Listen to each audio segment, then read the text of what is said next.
Hoy tenemos una batalla entre dos de los jugadores más temibles de todos los tiempos, Fischer la máquina versus Tal el mago. Fischer en la esquina de las blancas, empezando con su mejor y comprobado E4. Tal responde con la aguda defensa siciliana. Y es interesante que antes de esta partida el marcador es 4-0 a favor de Tal.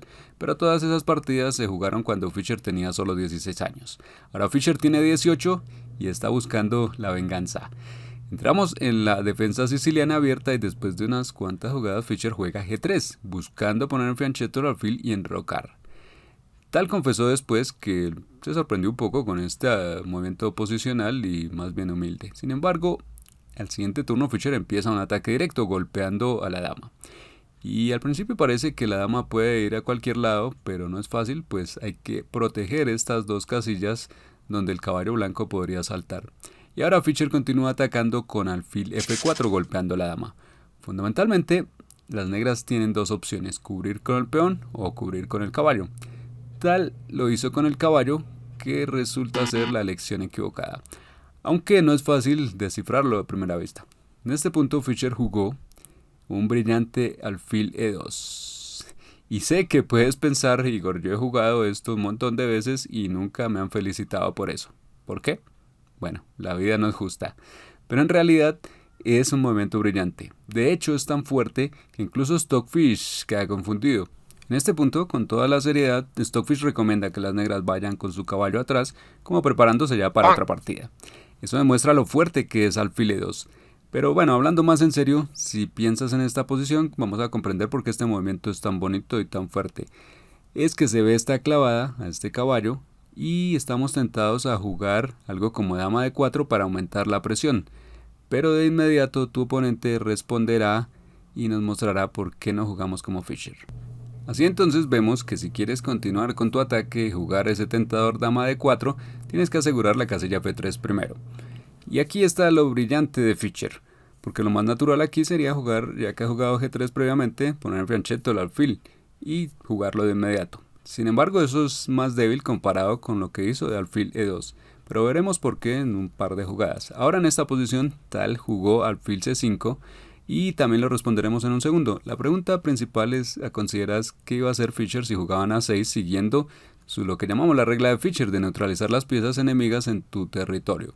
Eso sería lo más natural de las negras, y si las blancas volvieran con su caballo atrás, entonces las negras estarían bien. Sin embargo, las blancas tenían un fuerte contragolpe en dama de 4, jugando lo que pretendían jugar antes. Y aquí, como diciendo, puedes capturar mi caballo, que yo capturo el tuyo. Y van a estar en problemas. Pues el alfil ataca luego a la dama, también el caballo, y las negras se derrumban. D6 es lo que las negras jugarían, asegurando su caballo en el medio del tablero.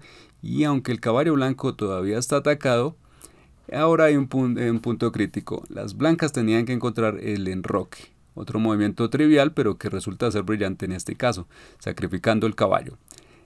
Y no es un error, pues si lo capturan, bueno, si no lo hacen van a colapsar por aquí en medio de estos puntos, y al capturar el caballo, que es prácticamente forzado, se toma en E5 y ahora el enroque resulta que no era solo para poner a salvo el rey, sino para formar esta batería por la columna que hace imposible que las negras capturen el que en la pieza, pues dama de 8 sería mate. Entonces, si las negras no pueden capturar el alfil, ¿qué deberían hacer aquí? Se amenaza con capturar en D6 el peón, el caballo, y las negras pierden. Entonces jugarían, digamos, un caballo de 7, ofreciendo que se tome este peón, se intercambie todo allí en D6 y entrar en un final inferior después de varios intercambios. Sin embargo, en este caso las blancas tenían otro movimiento que demuestra por qué el alfil en E2 era mejor que tenerlo en G2. Pues desde E2 tenemos otro a continuación brillante, que es alfil por B5. Y es increíble cómo estos monstruos podían prever todo esto de antemano y encontrar todas estas continuaciones tan bonitas. Ahora el alfil en E5 parece estar colgando, pero en realidad no lo está. El caballo en D7 está clavado, por lo tanto no puede moverse para tomarlo, y si se quiere capturar el alfil, de todas formas falla contra alfil por D7, que lleva un rápido mate. Pero obviamente entiendo que puedes pensar que Igor, yo también puedo hacer este movimiento casi por error. Bien, justo. Ahora Tal jugó alfil C5, que desarrolla el alfil, pero además toma control de esta casilla, impidiendo que las blancas lleven su dama al ataque. Y ahora nuevamente las blancas tienen que encontrar algo, porque si hicieran algo trivial, digamos como enrocar, las negras pueden expulsar el caballo, este se va y el ataque se termina y las negras estarían muy bien. Por lo tanto, si Fischer quiere cobrar venganza, de verdad tiene que ser más agresivo y tiene que encontrar algo para que el ataque siga avanzando. Intercambia en E5 y luego continúa con F4.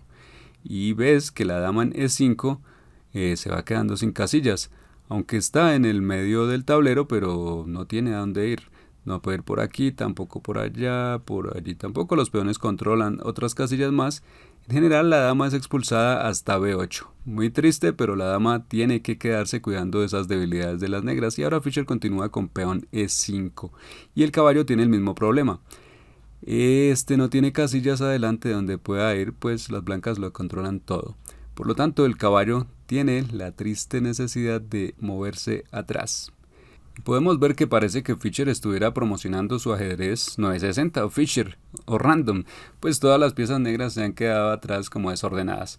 Y a propósito de eso, no sé qué diría Fischer si supiera que hoy en día se le llama ajedrez freestyle. I knew I was the best, but they kept saying this all the time. They're putting me down, they got me mad. Y diciendo esto, Tal tampoco era el tipo de persona que fuera a ceder. En cambio de retroceder con su caballo, respondió con un contragolpe. El problema de las negras es que después de estos intercambios, las blancas llevan su peón extra a G7 y golpean a la torre. Por lo tanto, la torre se mueve y la situación sigue siendo tensa. Las negras quisieran eliminar este peón, pero Fischer continúa con caballo E4. Amenaza doble al alfil y también saltar a F6, que es un tenedor al rey y a la torre. Por lo tanto, el alfil retrocede a E7 para cubrir esa casilla, pero esto permite que Fischer vaya con la dama a D4, desarrollando la dama y protegiendo ese peón súper avanzado en G7. Sin embargo, Tal respondió con un muy inusual movimiento de ataque torre A4, que me encanta porque raramente vemos un movimiento así donde las negras ataquen con la torre por la columna A, pinchando al caballo y a la dama. Es muy interesante y esto se hizo posible gracias a ese peón que de A6 se movió a B5 y ahora tiene su torre en A4. Muy interesante. Y ahora si las blancas echaran para atrás, las negras capturarían el peón avanzado en G7 y estarían bien. Pero entonces Fischer responde también con contragolpe de caballo F6, dando jaque. Y es por eso que me encanta esta partida. Ambos jugadores son muy creativos y agresivos. Y es interesante que ellos en realidad eran muy amigos y tenían mucho respeto entre sí.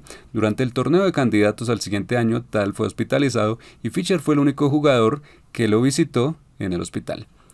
Y a nadie se le ocurrió que Fischer podría haber llevado un peón envenenado. La partida continúa, las negras necesitan eliminar al caballo para asegurar su rey y las blancas recapturan y ahora las negras juegan dama C7, potencialmente preparándose para defender su peón de F7 porque las blancas podrían amenazar con alfil H5, capturar allí y dar un mate. Y aunque, bueno, cuando nos hablamos de Tal, tenemos que saber que él estaba dispuesto a sacrificarlo todo, tal vez incluso su rey, solo por un contraataque. Tal vez Fischer no sabía bien qué hacer, o tal vez Fischer solo seguía los proverbios de Sun Tzu, como que cuando no sé qué hacer, mejor enroco. Y en esta posición muy loca, enroca. Y resulta ser un movimiento brillante. Otra vez. ¿Por qué? Bueno, la vida no es justa, la entiendo. Enrocamos muchas veces y nunca nos dan una marca de movimiento brillante. Pero es que aquí la verdad es que las negras pueden, y lo hicieron, capturar en A2. Algo que asusta. Y es por eso que enrocar aquí es una decisión muy interesante. Pero el truco es que Fischer juega rey B1 atacando a la torre y para expulsarla. Pero entonces Tal, en lugar de retroceder, simplemente dobla la amenaza con su dama. Entonces a primera vista parece que las blancas han cometido un error, pero en realidad Fischer probablemente habría jugado algo como peón B3 y de repente su dama, desde su posición ya avanzada, hace un gran trabajo, donde además asegura al rey, haciendo imposible que las negras den este jaque. Pues la dama controla esa casilla. Más aún, Stockfish va más adelante y sugiere algo más brutal como peón B4. No sé si Fischer lo habría jugado o no, pero es brutal. La idea es que parece que suicida completamente descubrir al rey, pero el peón no puede ser capturado en realidad, pues dejaría colgada la torre. El rey blanco simplemente la tomaría y si la dama avanza, que todavía parece que es de cuidado, en realidad las negras no tienen ninguna amenaza. Y esto es simplemente parte de lo divertida que es esta posición. Es por eso que en la partida Tal tuvo que retroceder con la torre y ahora Fischer toma el peón, ataca la torre golpea y el alfil va atrás a D3 golpeando el peón H7 y a la vez hacia la torre. Y ahora es un momento crítico para las negras y tienen que hacer algo extraordinario para seguir luchando, y tal juega E5 descubriendo un ataque descubierto sobre la dama blanca. Y lo que se espera, bueno, ¿cómo jugarías en esta posición? Te doy unos segundos para pensarlo. Lo que las negras esperan es que las blancas se vean seducidas por capturar este peón con jaque. Esto llevaría a un intercambio y a un final que ciertamente sería mejor para las blancas, pero aún así la partida continuaría. Así que Fischer decide golpear a tal donde más duele, sí, en la barra de evaluación, sacrificando su dama. Y me imagino que se debe sentir muy bien sacrificar la dama contra el propio tal. Pero incluso creo que, bueno, no es tan inesperado este sacrificio en realidad, porque piensa en lo siguiente. Fischer alababa su famoso peón E4, pues lo llamaba lo mejor y comprobado, y por lo tanto se espera que este peón, ante tantos elogios, se impulsó para seguir avanzando y llegar hasta G7, y aquí está casi que él solo ganando la partida. Lo más molesto para las negras es que no pueden ni siquiera sacrificar su torre por un peón, pues las blancas tienen uno de reemplazo, por lo tanto, de verdad tienen que eliminarlos ambos, y entonces la dama negra se apresura a pasar al flanco de rey para ayudar en la batalla contra estos peones. El alfil toma, ataca la torre y la dama se transfiere a la columna G, así para poder capturar uno de estos o capturar con la torre en G7, y Fischer toma la torre y tal toma uno de los peones amenazando con tomar el otro, pero ahora Fischer está justo a tiempo para además contragolpear y tomar otro peón para sí.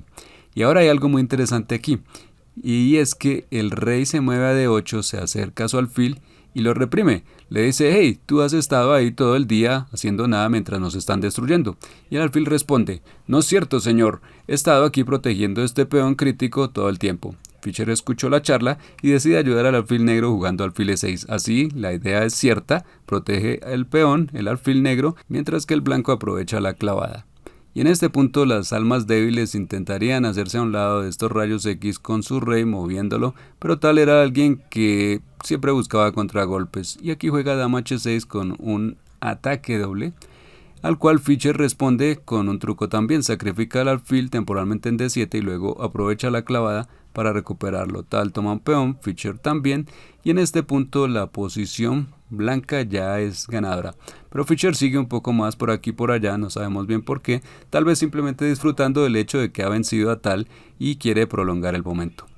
Como sea, ahora tiene dos peones de más y las negras no tienen mucho para hacer. El blanco persigue el peón que queda y tal trata de no caer todavía. Y G4 trata de extraer a la dama, pero ahora siguen un par de jugadas y vamos llegando ya al final donde, bueno, se toma el peón. Y algo interesante de toda esta rivalidad entre Fischer y tal es que si vemos en las estadísticas en los torneos, tal llevaba ventaja en el marcador, incluso aunque algunas de las partidas Fischer tenía solo 16, o sea que no estaba en su mejor momento. Sin embargo, si tenemos en cuenta ya todas las partidas, incluyendo blitz y rápidas, el marcador en ese caso se iguala. Por lo tanto, eres tú quien decide quién de estos dos prefieres. ¿Cuál te gusta más, tal o Fischer? Escríbeme en los comentarios para saberlo. Y después de unas pocas jugadas más, tal finalmente se rindió.